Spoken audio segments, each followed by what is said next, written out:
राधे राधे जी। कैसे हैं आप सभी लोग?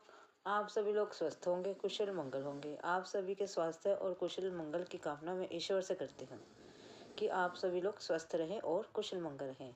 आज हम बात करते हैं एक सेठ जी की। एक सेठ जी थे जो कि बहुत ही ईमानदार थे। उनका बिजनेस अच्छा खासा ठीक चल रहा था, अच्छे पैसे कमाते थे। कुछ के समय में उनका बिजनेस थोड़ा सा धीरे चलने लगा और उनका मुनाफा भी कम हो गया। तो वह एक संत के पास गए और उन्होंने कहा भी मेरा कारोबार, मेरा जो बिजनेस है, व्यापार है, वह अच्छा नहीं चल रहा है, आप कुछ बता दीजिए। उस संत ने कहा कि मैं क्या बताऊंगा, मैं तो खुद ही ईश्वर का भक्त हूँ, इसलिए मैं आपको कहीं ले चलता हूँ, वही आपके लिए कुछ कर सकते हैं। वह संत उस व्यापारी को बिहारी जी के मंदिर में ले गया।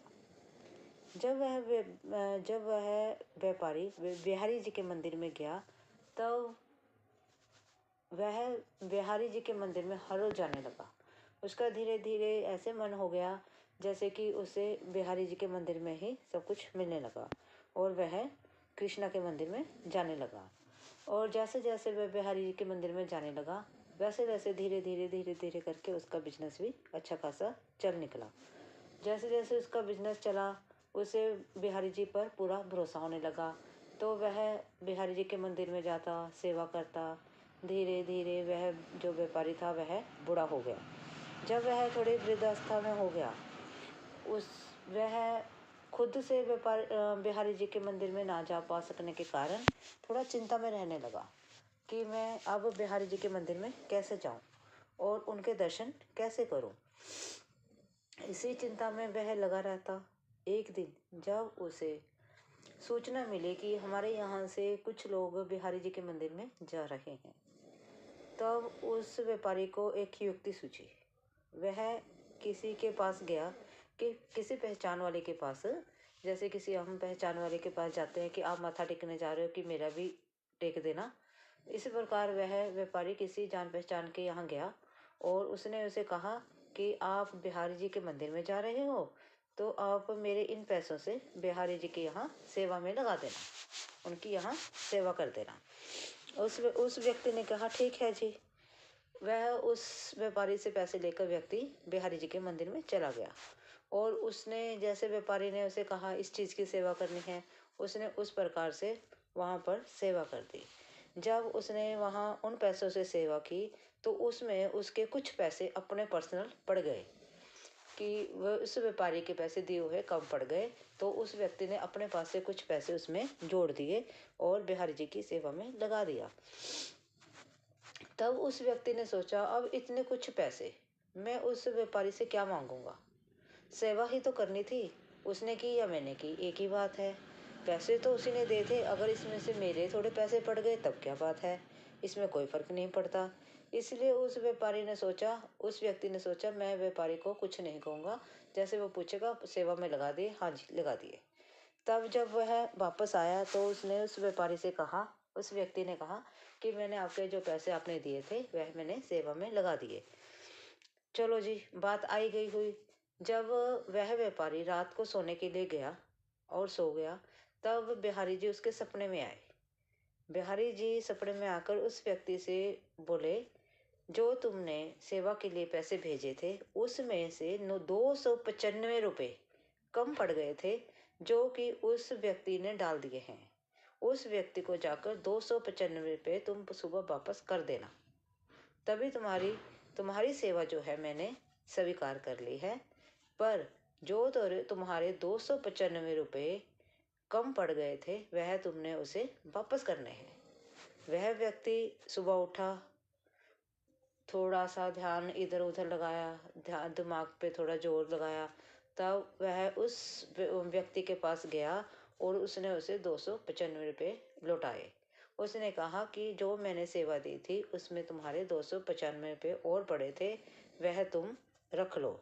वह व्यक्ति बहुत हैरान हुआ कि ये बात तो मैं जानता हूँ और कोई नहीं जानता, क्योंकि सेवा में तो मैं ही गया था, तो पैसे भी मैंने खर्च करे हैं, तो ये बात तो मैं ही जानता हूँ और तो कोई जानता नहीं।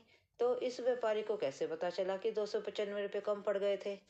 वह बहुत हैरान हुआ और उसका विश्वास भी बिहारी जी पर बन गया। इस प्रकार से बिहारी जी ने अपनी सेवा ली और किसी का कर्ज भी नहीं लिया, और उस बिहारी जी ने अपना और उस व्यक्ति का कर्ज भी नहीं रखा और उसकी सेवा भी ले ली, और जो व्यापारी था उसके ऊपर भी कोई कर्जा नहीं छोड़ा। इस प्रकार से जो बिहारी जी है हम सभी व्यक्तियों के लिए साथ देते हैं और हम सभी का सहयोग देते हैं, हमारे सारे दुख सुख में हमारा साथ देते हैं, हमें किसी भी प्रकार की जीवन में कभी भी कमी नहीं आने देते हैं। वह हर समय हमारे अंग संग रहते हैं। इसलिए बिहारी जी को अपने अंग संग होने के साथ साथ उनको ये, जब हम कोई अच्छा या बुरा कार्य करते हैं तब हमें ये सोचना चाहिए कि बिहारी जी कृष्णा हमारे साथ हैं और हमारे साथ खड़े हैं। अगर हम कुछ गलत कार्य करेंगे तभी उन्होंने कॉपी पेंसिल से नोट कर लेना है। इसी प्रकार से हम अपने बुरे कर्मों से पीछे हट पाएंगे और अच्छे काम करने की हमें लगन होगी। और आप देखो उस व्यापारी से बिहारी जी ने, कृष्ण जी ने किस प्रकार से मदद ली और उसका कर्ज कैसे चुकाया। अगर बिहारी जी हमारे साथ भी ऐसे ही करें, हमारा भी ऐसे ही सहयोग लें, हमसे सेवा लें, हमारा भी इस प्रकार से साथ दें, तो हम तो धन्य हो जाएंगे। लेकिन फिर भी हमें अपने मन में ये नहीं रखना चाहिए कि बिहारी जी हमारे साथ हैं या नहीं। बिहारी जो हर समय हमारे साथ हैं, हमारे सुख में भी दुख में भी। इसलिए जय बांके बिहारी जी की। राधे राधे। अगर वीडियो अच्छी लगी हो लाइक और सब्सक्राइब जरूर करें। थैंक यू जी। राधे राधे जी। कैसे हैं आप सभी लोग? आप सभी लोग स्वस्थ होंगे, कुशल मंगल होंगे। आप सबके स्वास्थ्य और कुशल मंगल की कामना मैं ईश्वर जी से करती हूँ कि आप सभी लोग स्वस्थ रहें और खुश रहें। आज हम बात करते हैं प्रभु सिमरन की। एक गांव का एक अनपढ़ व्यक्ति एक महात्मा जी के पास जाता है और उनसे बोलता है कि हे प्रभु, आप मुझे कोई नाम बताएं जिससे मैं प्रभु का सिमरन कर पाऊँ। महात्मा जी ने पूछा, तुम नाम जपना चाहते हो? उस व्यक्ति ने कहा, हाँ, मुझे कोई आसान सा नाम बताएं जिससे मैं आसानी से जप सकूं। तो उस महात्मा जी ने कहा, तुम अघमोचन अघमोचन करते रहना।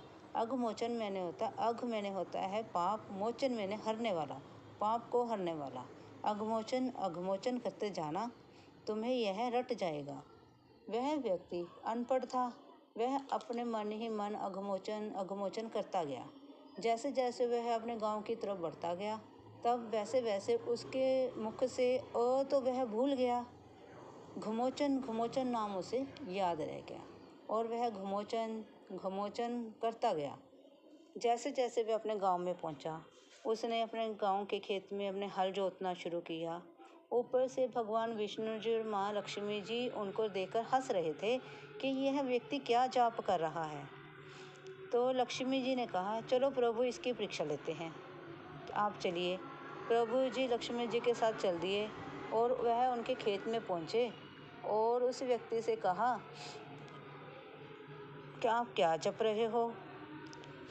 तो क्या किया, भगवान विष्णु जी तो पास में खेतों के एक गड्ढा था उसमें छिप गए। माँ लक्ष्मी जी ने रूप धरकर उस व्यक्ति से पूछा, आप क्या जप रहे हो? घमोचन क्या होता है? उस व्यक्ति ने कहा, कुछ नहीं बोला। वह व्यक्ति वैसे ही अपने खेत में हल जोतता रहा, काम करता रहा। माँ लक्ष्मी जी बार बार से पूछे जा रही थी, घमोचन क्या होता है? घमोचन क्या होता है? उस व्यक्ति को गुस्सा आया और उसने कहा, तुम्हारे पति का नाम, मैं तुम्हारे पति का नाम ले रहा हूँ।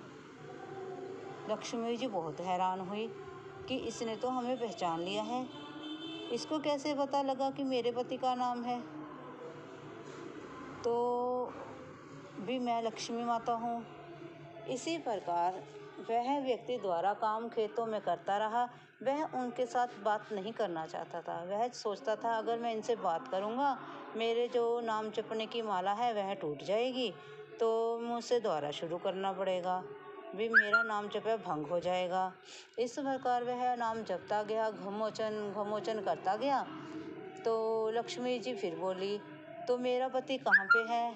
आपको पक्का पता है कि मेरे पति का नाम घुमोचन है? वह फिर खिंचकर बोला, हाँ, तुम्हारे पति का नाम घुमोचन है, वह उस खड्डे में है। जाओ देखो, उस खड्डे में बैठा है तुम्हारा पति। लक्ष्मी माता बहुत हैरान हुई, इसको कैसे पता कि विष्णु जी उस खड्डे में छिपे हैं? ये तो बहुत पहुंच गया नाम जपने से, इसको तो सारी नॉलेज है, इसने तो हमें पहचान लिया है। वह फिर भी घुमोचन घुमोचन करता रहा। माँ लक्ष्मी जी ने विष्णु जी को कहा, हे प्रभु, आप उस खड्डे से बाहर आ जाइए, इस व्यक्ति ने तो हमें पहचान लिया है। भगवान विष्णु जी उस खड्डे से बाहर आए और इस प्रकार उस अनपढ़ व्यक्ति को भगवान विष्णु जी और माँ लक्ष्मी जी के दर्शन हुए। वह चाहे घुमोचन घुमोचन कर रहा था, फिर भी उसे भगवान जी के दर्शन हुए। हम चाहे राधे राधे कहें, श्याम श्याम कहें, कुछ भी कहें, जब तक हमारा मन पवित्र और साफ नहीं है, तब तक हमें भगवान के दर्शन नहीं हो सकते। और भगवान जी भी हमें यह नहीं देखते कि हम नहाए हैं, नहीं नहाए हैं, साफ कपड़े पहने हैं, नहीं पहने हैं। वह तो हमारी भावना देखते हैं, वह हमारी लालसा देखते हैं कि हम भगवान जी को कितना प्रेम करते हैं और भगवान को कितना पाना चाहते हैं। वह हमारे अंदर के भाव देखते हैं। इस प्रकार से वे हमें मिलते हैं। कहीं जाने की ज़रूरत नहीं, कहीं भागने की ज़रूरत नहीं, किसी के पीछे ना भागो। अपने खुद के रोज़ की दिनचर्या में, रोज़ के कामकाज में आप अपने रोज़ के काम करते करते भगवान जी का नाम सिमरन करें। आप राम राम जपें, राधे श्याम जपें, श्याम श्याम जपें, राधे कृष्णा जपें, हरि ओम साईं राम जपें, हरि ओम जपें, या फिर हर हर महादेव जपें।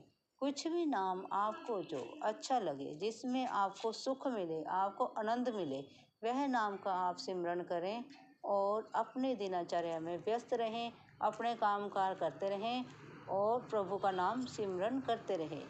इसी प्रकार भगवान जी के दर्शन होते हैं। भगवान जी ये नहीं देखते कि हम नहाए हैं या नहीं नहाए हैं, कपड़े बदले हैं या नहीं बदले हैं। वह तो हमसे अपने प्रति प्रेम चाहते हैं।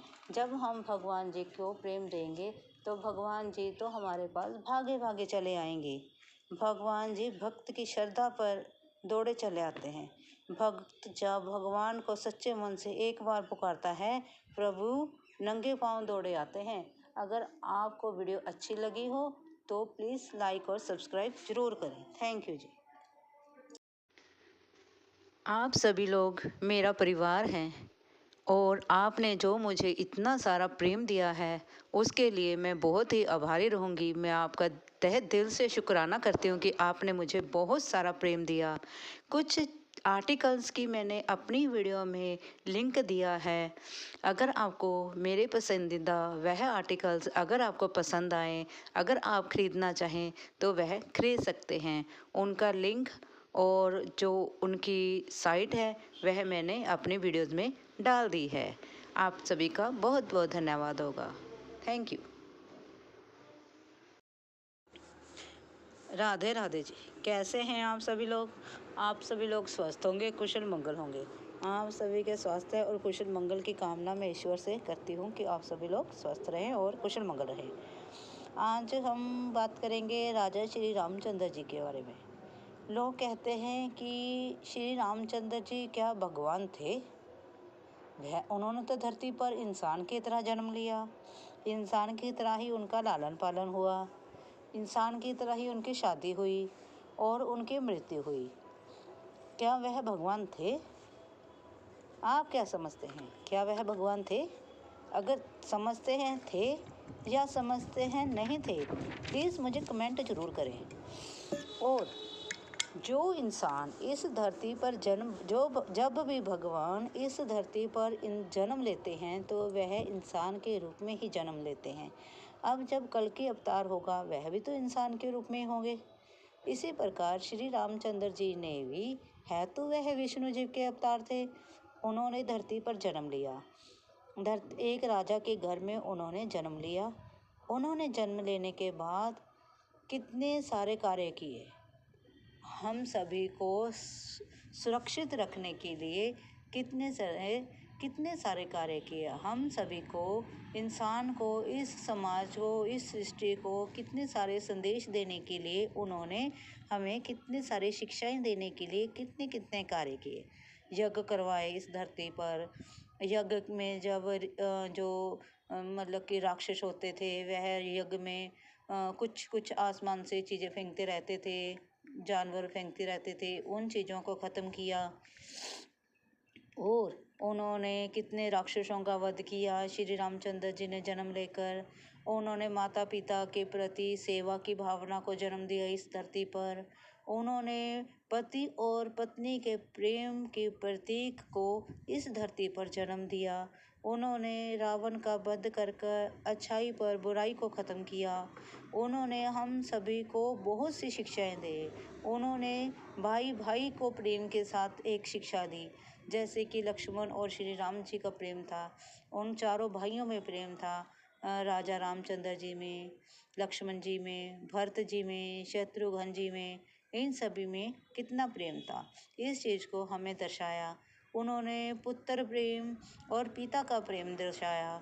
उन्होंने इस समाज को शिक्षा दी कि एक बेटे को माता पिता की किस प्रकार से सेवा करनी चाहिए। उन्होंने हमें शिक्षा दी कि अगर हम अपनी पत्नी पर भरोसा नहीं करते तो इस समाज में क्या होता है। उन्होंने हमें भरोसा दिलाया, उन्होंने हमें शिक्षा दी कि किसी दूसरे पर विश्वास ना कर कर अपने परिवार पर विश्वास करो। इसी प्रकार से उन्होंने हमें कई प्रकार की शिक्षाएं दी। हमें इन शिक्षाओं से हमें बहुत कुछ सीखना चाहिए। हमें इन शिक्षाओं से बहुत से ज्ञान प्राप्त होते हैं। इस सृष्टि की एक इस प्रकार से रचना करने की कोशिश की कि इस सृष्टि में किसी प्रकार की बुराई ना हो। इस सृष्टि में उन्होंने शूर्पणखा नाम की एक यह भी एग्जाम्पल दी जो कि आज के समाज के लिए उचित है। इसी प्रकार से उस समाज में, उस समय में जब श्री रामचंद्र जी पर जब भी कोई मुसीबत आती थी, एक भाई दूसरे भाई के लिए कैसे सामने खड़ा हो जाता था, उसकी रक्षा के लिए, उसके बचाव के लिए किस प्रकार से खुद सामने आता था, इस प्रकार को उन्होंने इस प्रकार से हमारे समाज को शिक्षा दी। और उन्होंने शिक्षा दी कि एक नारी हर एक प्रकार से सक्षम है। वह सीता जी के एग्जाम्पल से ले लो आप, कि उन्होंने जंगल में रहकर भी, जो हमने पढ़ा कि हमने नहीं देखा है कि श्री रामचंद्र जी ने सीता जी को सच में वनवास उन्होंने त्याग दिया था, या सीता जी ने सच में ही जंगल में जाकर एक ऋषि की कुटिया में अपने बच्चों को जन्म दिया था। ये सब एक किताबी बातें हैं, हमने किताबों से पढ़ी हैं, हमने रामायण से इस बातों को पढ़ा है, हमने नहीं देखा है। क्या आपने इसको देखा है? नहीं देखा है ना। हम में से कोई भी इंसान ऐसा नहीं है जिसने इसको देखा होगा कि श्री रामचंद्र जी ने अपनी पत्नी का त्याग कर दिया था। हमें नहीं मालूम कि उनके जीवन में क्या चल रहा था, या उन्होंने सीता जी का त्याग किया था या नहीं किया था। हमें नहीं मालूम कि उस समय में रावण ने सीता जी का हरण किया था या नहीं किया था। ये सब हमने श्री रामायण जी से पढ़ा है कि रावण ने सीता जी का हरण किया। तो एक पत्नी के वियोग में श्री रामचंद्र जी की क्या दशा हुई है, इससे हमें यह सीखने से मिलती है कि जब तक जीवन की गाड़ी के दोनों पहिए एक साथ नहीं चलेंगे तो जीवन की गाड़ी नहीं चल सकती। जिस प्रकार से सीता जी के बिना रामचंद्र जी की ऐसी दशा हो गई थी, उसी प्रकार से आज के समय में भी जब एक पति पत्नी के साथ ना हो और पत्नी अपने पति के साथ ना हो, तो भी उस समय इसी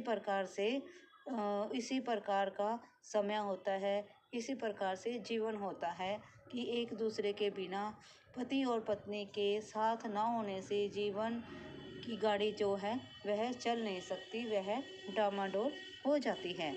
उसी प्रकार से श्री रामचंद्र जी ने जब रावण का वध किया तो उससे उन्होंने एक बुराई को ख़त्म किया, जो कि आज के समाज में पता नहीं ना जाने कितने रावण इस दुनिया में घूम रहे हैं, इस पृथ्वी पर घूम रहे हैं। एक घर में पता नहीं कितने से रावण होंगे, एक चेहरे के पीछे 10-10 चेहरे लगाकर लोग घूमते हैं। रामचंद्र जी ने तो उस रावण का वध किया था। आज के ज़माने में पता नहीं कितने रावण हैं, लेकिन फिर भी वह चाहे जितना भी उन्होंने कोशिश की इस समाज को स्वच्छ बनाने के लिए, पर फिर भी आज के इंसान ने उस बुराई को ख़त्म ना करते हुए पता नहीं कितनी सारी बुराइयां इस समाज में पैदा कर दी हैं, जिस समाज को हम कभी अब सुरक्षित नहीं बना सकते और सेफ नहीं बना सकते।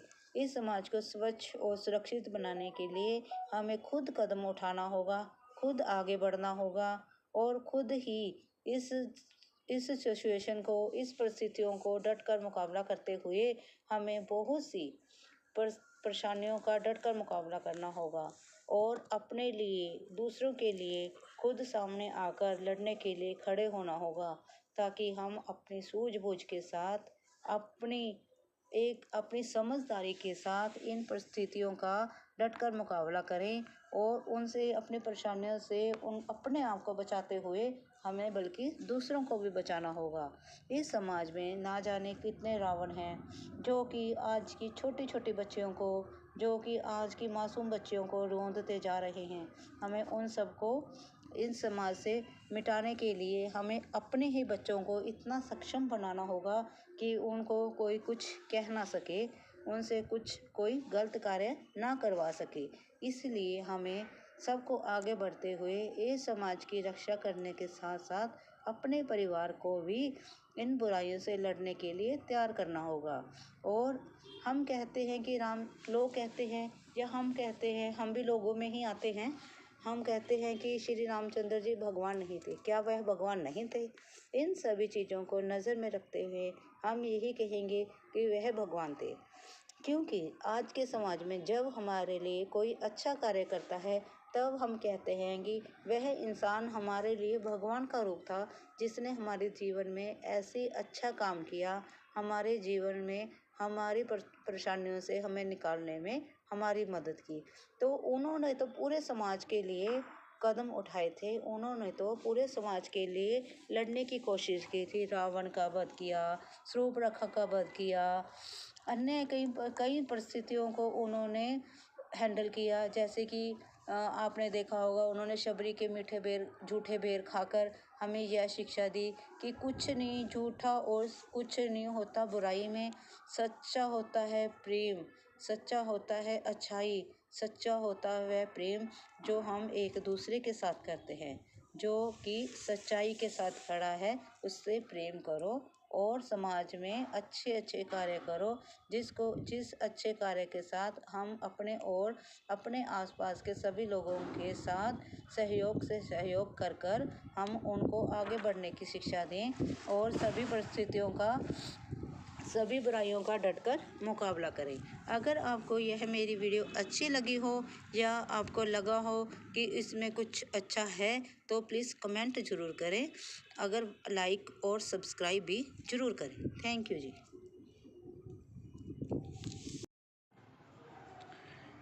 राधे राधे जी। कैसे हैं आप सभी लोग? आप सभी लोग स्वस्थ होंगे, कुशल मंगल होंगे। आप सभी के स्वास्थ्य और कुशल मंगल की कामना मैं ईश्वर से करती हूँ कि आप सभी लोग स्वस्थ रहें और कुशल मंगल रहें। आज हम बात करेंगे भगवान शिव की और पार्वती जी की। भगवान शिव और पार्वती जी जो इस सृष्टि के रचता है, जो इस सृष्टि में करता धरता है, जिन्होंने इस सृष्टि को बनाया है, जो इस सृष्टि के कण कण में वास करते हैं, जो इस सृष्टि में रहने वाले हर पल, हर व्यक्ति, हर इंसान, हर जीव जंतु के स्वामी हैं। उनकी कृपा से यह पृथ्वी चलती है। उनकी कृपा से हमारे यहाँ कहते हैं कि ईश्वर की मर्जी के बिना तो एक पत्ता भी नहीं हिलता। शिव ही सब कुछ करता है, शिव ही पालन करता है, वह सब कुछ करने वाले हैं, उनके बिना कुछ भी नहीं है। इनकी बात क्या करें, वह सभी पशु पक्षियों जीव जंतुओं के स्वामी हैं, तभी तो उनको पशुनाथ भी कहा जाता है। पशुनाथ कहने से भाव ये नहीं है कि वे पशुओं को पालने वाले हैं। पशुनाथ का भाव है वह सभी पशु पक्षी जीव जंतु मानव, हर एक, हम भी एक पशु हैं, हम सभी के वह रखवाले हैं। हम सभी की वह रक्षा करते हैं। और जिस जिस इंसान को जिस चीज़ की ज़रूरत हो, जो इंसान के लिए अच्छा हो, वही वह भगवान उस इंसान को देते हैं। हम कहते हैं कि हमें डीसी बना दो, भगवान जी ने हमें डीसी थोड़ी बनाना है। भगवान जी ने हमें मेहनत करने का समय देना है। उन्होंने हमें सिखाया है मेहनत करो, मेहनत करो, परिश्रम करो। अपनी मेहनत के दम पर ही तुम किसी चीज़ में सफल हो सकते हो। बिना किसी चीज़ के, बिना किसी सफलता के तुम सफल नहीं हो सकते। बिना किसी मेहनत के तुम सफल नहीं हो सकते। आप शिव भगवान और पार्वती के जीवन से ही ले लो। उनके जीवन में कितनी कठिनाइयाँ, कितनी परेशानियाँ और कितना कुछ उन्होंने झेला। विष पान किया, देवी देवताओं के साथ उनको समझाना, गणेश जी के साथ युद्ध होना, माँ पार्वती जी का गणेश जी को अपनी गुफा के बाहर पहरेदारी के लिए खड़े करना, एक पिता और पुत्र में संवाद होना, कार्तिकेय और शिव जी के जीवन से ले लो आप, माँ पार्वती और शिव के जीवन से ले लो आप। इन सभी भगवान के जीवन में क्या कम है परेशानियाँ? सभी के जीवन में परेशानियाँ होती हैं, भगवान के भी हैं। पर उन्होंने अपने जीवन के साथ साथ हमें जीवन से लड़ने की शिक्षा दी। उन्होंने यह दिखाया जब परेशानियाँ ईश्वर के जीवन में भी हो सकती हैं तो हमारे जीवन में क्यों नहीं हो सकती। श्री कृष्ण जी के जीवन में कितनी परेशानियाँ थी। उन्होंने इस धरती पर जन्म लेकर हमें यह सिखाया, जीवन में परेशानियाँ हर किसी की होती हैं, लेकिन उसे समझदारी से सुलझाओ। परेशानी से नहीं, समझदारी से सुलझाओ और अपने जीवन में आगे बढ़ते रहो। इसी प्रकार जैसे शिव जी ने अपने गले में सिर काट कर, सिर मुंड, जैसे कहते हैं कि मुंडमाला पहनी हुई थी। एक मुंड मैंने सिर की माला बनाकर पहनी हुई थी। एक दिन पार्वती जी ने उनसे पूछा कि आपने ये माला क्यों पहनी है, ये खोपड़ियों की माला आपने क्यों पहनी है। तब शिव जी ने उन्हें बड़े प्रेम से समझाया, हे पार्वती, ये तुम्हारे ही सिर हैं। ये 108 सिरों की जो माला है, ये तुम्हारे ही सिर हैं। ये तुमने जिस जिस जन्म में, जब जब तुमने जन्म लिया, ये तुम्हारे सिर मैंने माला के रूप में पहने हैं। अब तुम्हारा 108वां जन्म है, इसलिए यह 108 सिरों की माला मैंने अपने गले में धारण कर ली। इससे उन्होंने ये समझाया है कि पति पत्नी शिव पार्वती एक, ये नहीं कह सकते कि एक दूसरे के अगर वियोग में हम बिछड़ जाते हैं तब हम अलग हो गए, नहीं।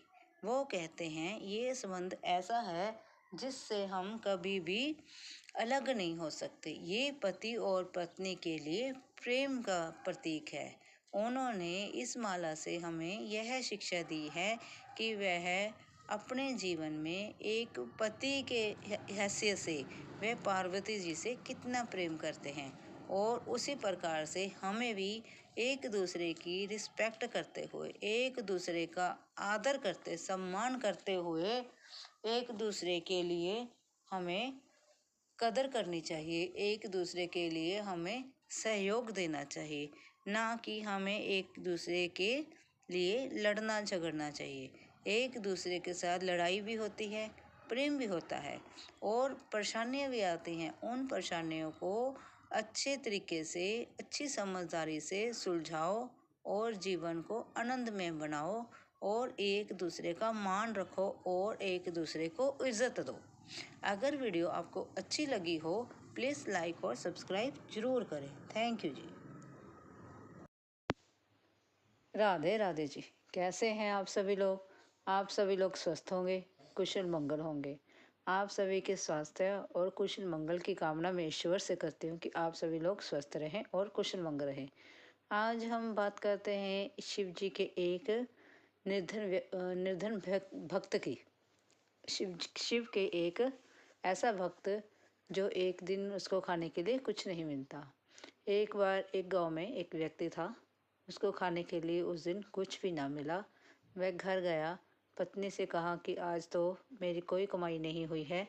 तो पत्नी ने कहा, पहाड़ी के ऊपर शिव का मंदिर है, पहाड़ी के ऊपर शिव जी का मंदिर है, वहाँ पर जाओ और उनसे प्रार्थना करो, वह कुछ ना कुछ तुम्हारा इंतज़ाम जरूर कर देंगे। वह तो जीव जंतु को, कीट पतंगों को खाने के लिए देते हैं, तो तुम्हें क्यों नहीं देंगे।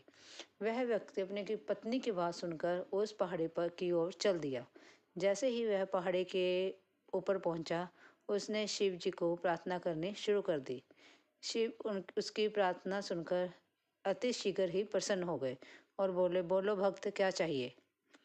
तो उस व्यक्ति ने कहा कि हे भगवान जी, मुझे आज खाने को कुछ भी नहीं मिला है, आप मेरे ऊपर ऐसी कृपा करें कि मैं कभी भूखा ना रहूं।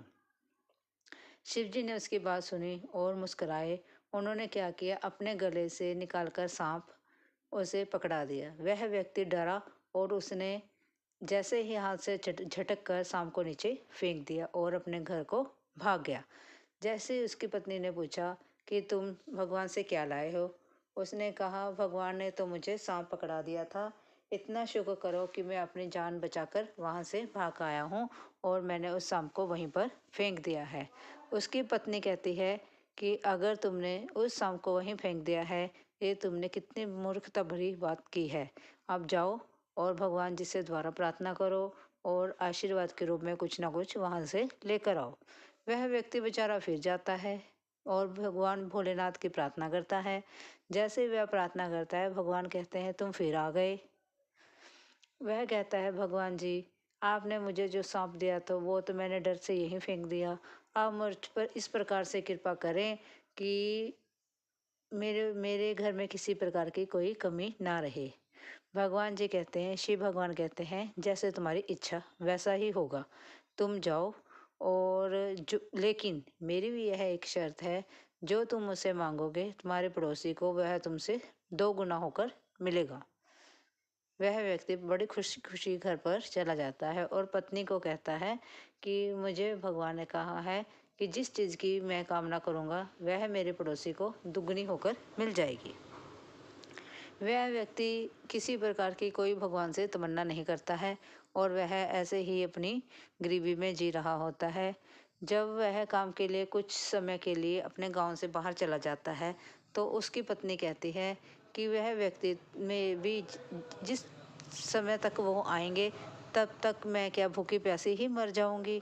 उसकी पत्नी बहुत ही कठिनाई में होती है और उसके पास खाने के लिए कुछ भी नहीं होता है। तो वह भगवान जी से प्रार्थना करती है। भगवान जी उस पर कृपा करते हैं और उसके घर झोंपड़ी की जगह घर बन जाता है। उसके घर में सब कुछ खाने पीने को हो जाता है।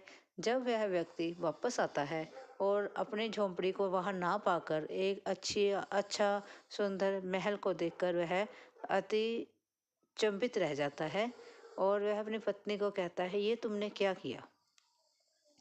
उसकी पत्नी कहती है कि क्यों नहीं, जब भगवान ने हमें आशीर्वाद दिया है तो हम उस क्यों यूज़ ना करें, क्यों उसका प्रयोग ना करें।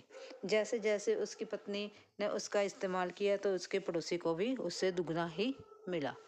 तब वह व्यक्ति देखता है कि यह तो बहुत गलत हो रहा है कि मेहनत मैंने की, भगवान को प्रसन्न मैंने किया, तो अगर मुझे 1 रुपया मिला तो उसको 2 रुपये क्यों, मेरे पड़ोसी को 2 रुपये क्यों मिले। इसी ईर्ष्या भावना के कारण वह कुछ भी नहीं भगवान से लेता है, उसी गरीबी में अपना समय गुजार देता है और फिर भगवान को कहता है, हे प्रभु, आप ऐसे करें कि पूरे मुझे कुछ भी नहीं चाहिए, बस मुझे तो ऐसे चाहिए कि पूरी मेरी एक आंख फोड़ दो। भगवान जी के कहने के मुताबिक जब भगवान जी उसकी एक आंख फोड़ देते हैं तो पड़ोसी की दोनों आंखें फूटनी थी। फिर वह भगवान जी से प्रार्थना करता है, भगवान जी, मेरे मेरे एक घर छोड़कर वहाँ पर मेरे गांव में आग लग जाए। सारा गांव जो है आग में झुलस जाता है और वो एक आंख से सभी जगह का तमाशा देख रहा होता है और इस प्रकार से वह उस चीज़ का दुरुपयोग करता है और जैसे कि भगवान ने कहा होता है कि अगर तुम इसका दुरुपयोग करोगे तो यह मेरे पास वापस शक्ति वापस आ जाएगी। तो वह शक्ति उस व्यक्ति के पास से भगवान के पास द्वारा चली जाती है। और भगवान जी कहते हैं कि तुमने मेरी शक्ति का प्रयोग अपने फायदे के लिए नहीं किया, बल्कि दूसरों के नुकसान के लिए किया है। इसलिए हमें इस कहानी से यह शिक्षा मिलती है कि हमें ईर्ष्या भावना छोड़कर अपनी मेहनत पर विश्वास करना चाहिए। मेहनत करो तो सब कुछ संभव है, ना करो तो कुछ भी संभव नहीं है। इसीलिए मेहनत करो, अच्छे कर्म करो, किसी का बुरा ना देखो। अपनी जब आप मेहनत करोगे, सच्चे मन से मेहनत करोगे, तब भगवान जी आपसे कुछ भी छुपा कर नहीं रखेंगे, आपको सब कुछ देंगे और आप एक न एक दिन अपनी मंजिल तक पहुंच ही जाएंगे। आपको यह स्टोरी कैसी लगी? अच्छी लगी हो तो प्लीज़ कमेंट करके ज़रूर बताएं और लाइक और सब्सक्राइब करना ना भूलें। Thank you ji.